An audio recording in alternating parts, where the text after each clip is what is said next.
Bonjour à tous, bienvenue dans cette nouvelle vidéo de robot. Nous allons dans cette vidéo traiter le calcul d'une poutre béton armé. Nous avons cet exemple. Il s'agit d'un plan de coffrage. Vous voyez, nous avons des planchers de type 16 plus 4. Voilà, des poutres. Voilà, nous avons ici une poutre de rive, une poutre de 20-60 et une poutre intermédiaire 20-60 et des poutres secondaires. Donc les poutres principales, voilà, elles sont là, suivant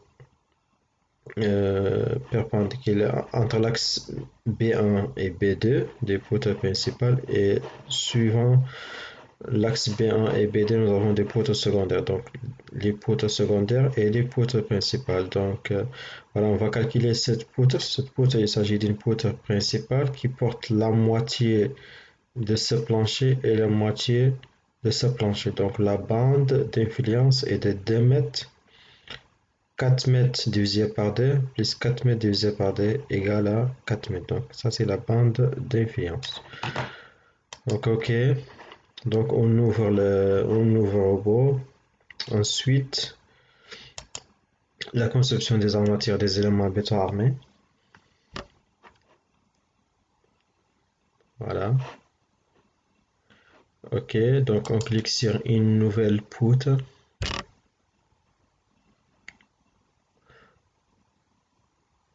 Donc on commence par les paramètres généraux. Donc ici, nous avons la largeur 20 cm x 60. On clique sur appliquer. Donc là, on peut glisser cette fenêtre ici pour avoir une visibilité sur la poutre. Ok, donc ici, donc on a déjà la section 20 x 60. Ensuite, on modifie la portée. Pour notre exemple, la portée est de entre axe est de 6 mètres 20, donc entre nu est de 6 mètres. Donc ici 6 mètres 20 moins 10 cm ici 10 cm, donc la portée en tournée est de 6 mètres. Donc voilà, 6 mètres. Et la largeur d'appui 0,2, 0,2, donc unité mètre. Ici, pour la section, les dimensions en centimètres. Pour la largeur d'appui, les dimensions en mètres. Donc voilà, le type d'appui, rotile glissant encastré. Donc on choisit souvent rotile. Appui sur béton, nous avons des éléments béton armés. On clique sur appliquer. Donc voilà. Ensuite, on applique les charges. Donc voilà le type des charges. Voilà, ça. Donc j'ai fini ça et j'ai fini ça. Donc j'ai les charges. Voilà les charges. On a les types de charges. Charge linéaire ou charge surfacique ou charge concentrée. Donc on commence par les charges surfaciques.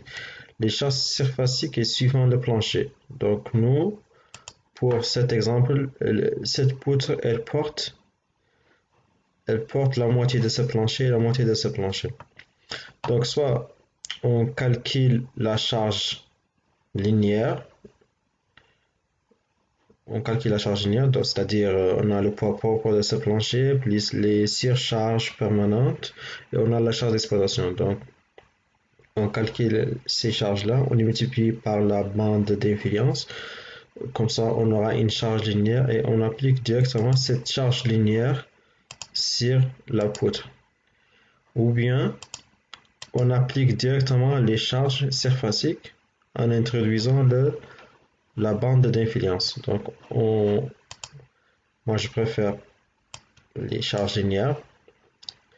Et voilà, donc j'ai une charge permanente, unité kilonewton. Voilà. Donc, moi, j'ai l'habitude de travailler avec tonnes. Donc, unité, force, kilotonne force. Ou bien kilogramme force. Voilà. Donc, je préfère tonne force. OK. Donc, pour une charge permanente, je reviens ici sur mon exemple. J'ai une charge d'exploitation de 250 kg par mètre carré et une surcharge permanente de 100 kg par mètre carré. Donc voilà, ici je vends un peu. Donc j'ai le G, j'ai le poids propre du plancher à 300 kg par mètre carré. Ça c'est le poids propre G'.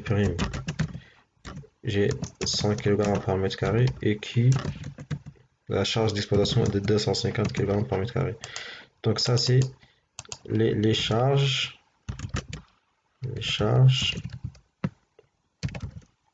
par mètre carré.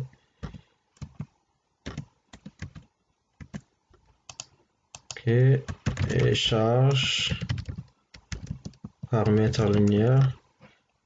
Donc 300 fois 4, 100 fois 4 fois 4. Voilà. Donc ce sont les charges par mètre linéaire. Ok, donc on vient ici. Donc pour avoir le tonne, donc on divise par 1000.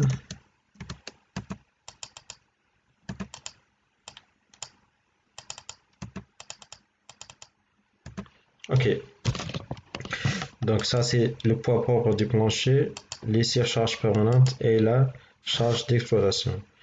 Donc je viens ici et j'introduis les charges. Donc charge permanente G, il y a une charge linéaire et donc j'ai ici 1,2.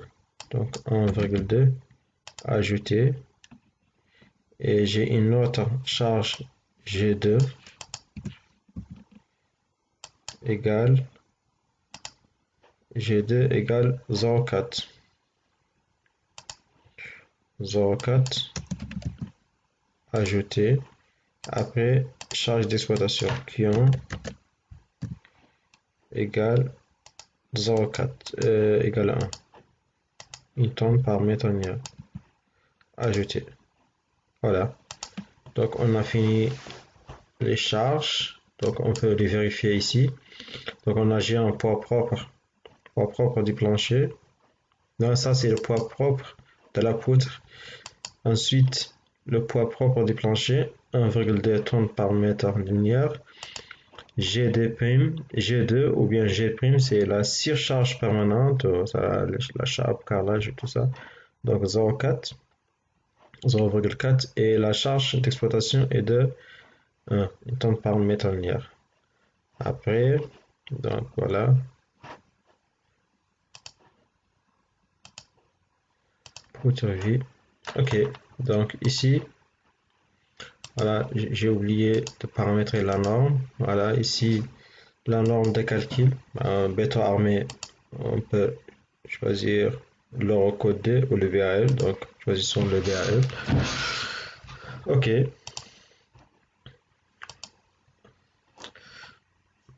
Donc, ici, le béton.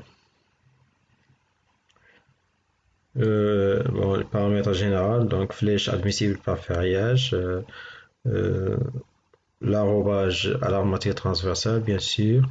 Béton 20 ou bien 25. Donc, béton 20. Acier longitudinal HA400. On désactive les armatures 16. Voilà, donc on veut que notre poutre soit ferriée avec des armatures de diamètre inférieur à 14. Inférieur ou égal à 14. Transversal. Ok. Voilà, ici 6 ou 8. Les armatures additionnelles, tout ce qui est chapeau et renfort, on veut qu'il soit entre 14 et 12 et 10. Voilà. Ici sont des options d'optimisation. Donc ici, soit on fixe le H c'est-à-dire on fixe les dimensions. Donc le logiciel va nous calculer notre poutre avec les dimensions fixées par l'utilisateur, ou bien on libère l'un des dimensions et on laisse le choix au logiciel de nous calculer la hauteur qu'il faut. Bien sûr, avec des critères d'optimisation, soit par exemple, on suppose qu'on veut une poutre avec un pourcentage d'acier de 1%, ou bien le poids d'acier, la ratio est de 100 kg. Donc on ne veut pas que notre poutre dépasse 100 kg par mètre cube. Voilà. Donc pour le moment, on ne va pas On va pas travailler avec l'optimisation, donc on va travailler avec les données, nos données de base, voilà.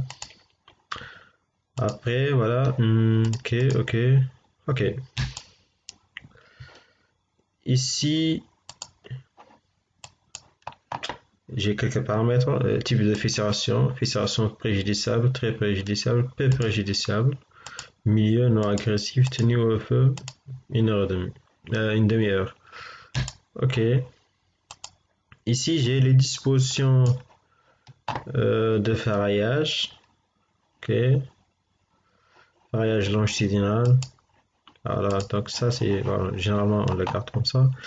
On ne le touche pas. Ici, c'est important. Donc, on clique ici ou ici ou ici. Donc, on a trois cases. Le plus important, c'est cette case-là. Ici, on peut paramétrer le nombre de barres par largeur. Soit, par exemple, pour une largeur de 15, on peut forcer le logiciel à choisir que 2 barres. Ou bien une largeur de 20, on peut lui forcer à choisir 3 barres ou 4 barres. Donc, ici, d'abord, donc minimum est 2. On peut lui dire que le minimum est 3. Donc, si le logiciel calcule, il va nous donner voilà, un farillage avec 3 barres minimum par lit. Ok. Supérieur.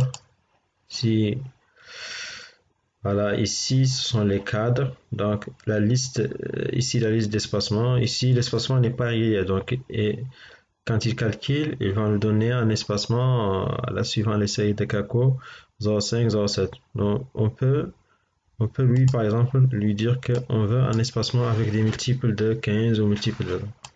On va laisser les paramètres par défaut. Après on peut venir pour les modifier. Ça c'est les armatures de peau. Les formes. Ici, les crochets, donc seulement si nécessaire. Donc le logiciel ne va pas faire des crochets, il va les faire si seulement est nécessaire. Mais si on découche, il va faire des crochets. Donc je préfère le décrocher, découcher cette partie, cette option. Ok, donc voilà, on lance le calcul, générer les dessins, calculer.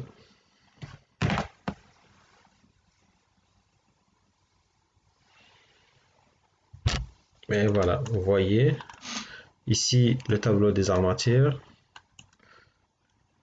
Donc vous voyez donc pour toutes les barres, il a fait des crochets. Donc si on vient ici, option, forme, et on couche cette barre, on l'active, générer. Donc voilà, il va faire des crochets là où il est nécessaire. Voilà, donc, il a fait des crochets juste au niveau d'appui. Vous voyez la différence. Ici, une poutre de 60. Donc le BAL n'oblige pas des armatures de peau, mais on peut, lui, par exemple, forcer le logiciel à mettre des armatures de peau. Comment faire? On vient ici, secondaire. Ici, H, lui dit H06 par exemple. Et voilà, on va voir ce que ça va donner. Vous voyez, donc il a choisi et il a mis des armatures de peau. Autre chose, vous voyez ici, l'espacement est de 14. Donc, on peut forcer le logiciel à garder un espacement de 15 par exemple. Comment faire?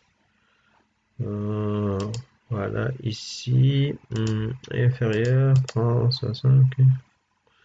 0,5, la liste, on peut lui dire.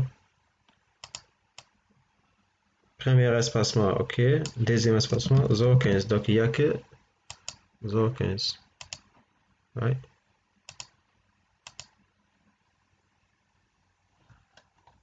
Voilà, vous voyez, donc il a choisi des espacements de 15.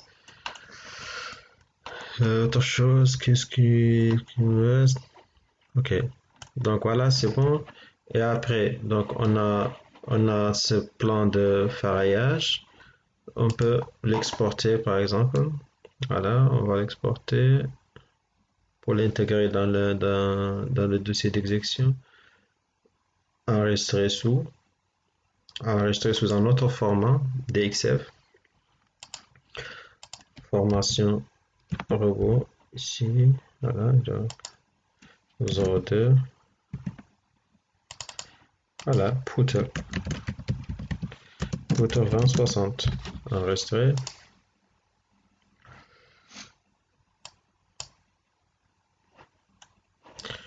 Voilà, ici 02, Poutre, elle est là.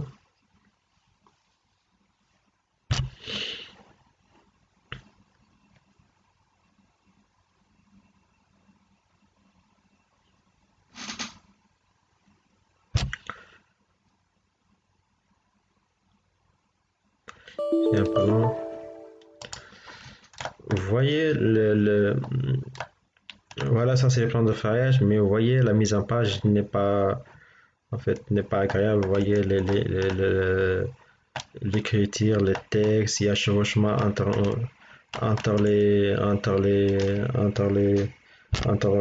on voit un chevauchement entre par exemple les types des barres et la longueur des barres. Donc pour résoudre ce problème là, comment faire?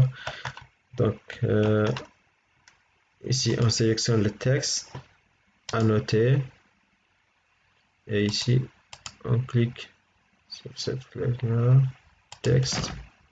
On peut choisir un autre format, time, et annotatif, appliquer, close. Vous voyez, voilà, donc c'est prêt pour l'impression. Donc les informations sur ce plan, on a des coupes, on a une coupe ici à mi-travers, c'est la coupe on a une coupe BB à mi-travers et on a une coupe AA, et ça c'est la portée, l'espacement, et sur ce tableau on a l'acier, le poids d'acier dans cette poutre. Donc ça c'est l'acier longitudinal et les armatures, les cadres et tout ça. On a le béton, le volume du béton, le coffrage, et ce sont les enrobages. Les enrobages c'est les trois côtés, inférieur, latéral et supérieur. La densité, ça c'est le ratio d'acier, et le diamètre en moyenne. Donc le diamètre moyen. Voilà l'échelle de présentation, c'est 1 sur 20. Type de fissuration, tenue au fer. Donc on peut directement imprimer un PDF.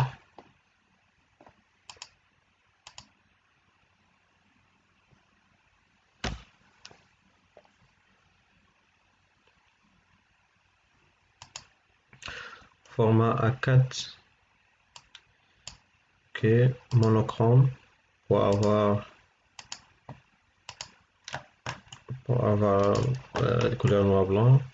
Donc généralement les plans sont de type monochrome, donc style monochrome.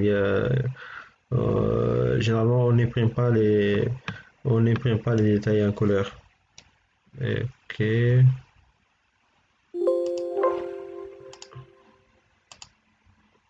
Voilà, DWG, tout PDF. Ok. Voilà, on imprime. Formation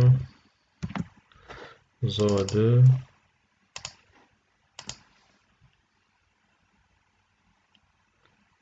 Voilà, vous voyez, donc ça c'est le plan. Alors, on peut modifier, on peut rajouter le logo ici, logo du bureau, nom de la poutre, c'est le plan. Donc on peut modifier sur ce plan. Donc avant d'imprimer, on peut rajouter le logo de l'entreprise du bureau, on peut modifier le nom de la poutre. Voilà. Merci pour votre attention.